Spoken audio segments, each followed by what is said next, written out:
The phone rang at 12:03 a.m. I almost didn't answer.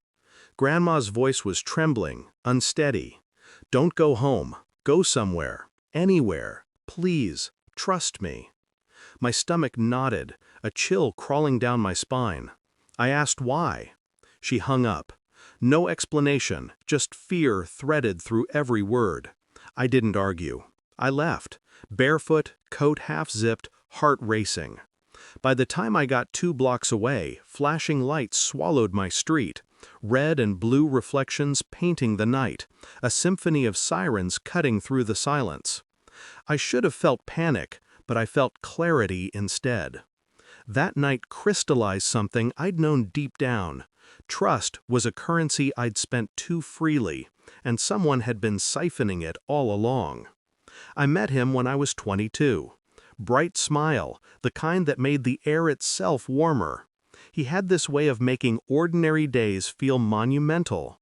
I believed in us, in him. He moved in, told me I was safe. I let him. And for years I thought love was enough. It wasn't. The first sign was subtle, a look too long at his phone, a deleted message I almost didn't notice, a sudden defensiveness when I asked a simple question. I dismissed them.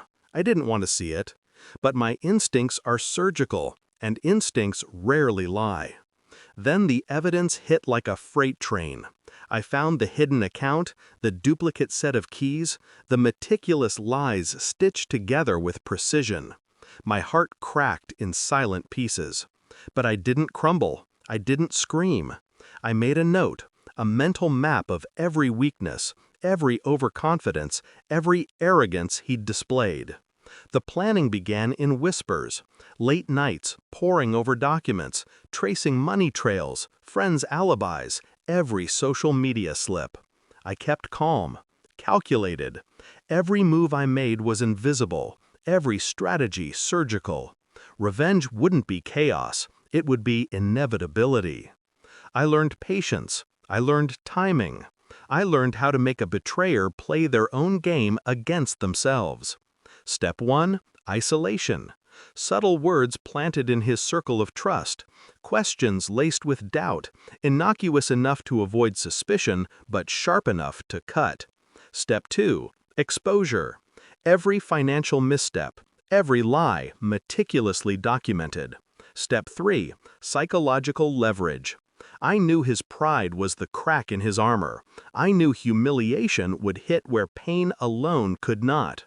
All of it built toward tonight, the night when everything collapsed in perfect precision. I watched him from the threshold, his confident smirk still in place. But the people around him, the people he'd manipulated, had turned. Whispers became questions, questions became confrontation. I stayed silent, letting the tension thicken like smoke in a room. When he realized, really realized it was over, I saw it, the arrogance crumbling, the fear, the exact reflection of the terror I'd felt when I first knew betrayal had touched my life. He tried to negotiate, to charm, to justify. None of it worked. His carefully constructed world disintegrated under the weight of his own lies. And I merely stood there, silent, letting the law and his peers finish the story for me. It was beautiful. Not in joy, but in justice. And now, as I sit in my apartment across town, safe, listening to the distant echoes of the chaos I orchestrated, I breathe. Deeply, slowly. My trust, once shattered, is now fortified. Not with naive hope, but with a quiet certainty. I survive. I rise. I decide the outcome. Always. Grandma was right. I trusted her. And in doing so, I escaped destruction. I survived him. I outplayed him. And in the aftermath, I discovered something powerful. Betrayal sharpens clarity. Revenge, when precise, heals. And I am untouchable. Tonight, the city sleeps, but I do not. Not because I fear him, because I know exactly what it takes to stand when others fall, to turn pain into armor, to let silence speak louder than any scream. And it has.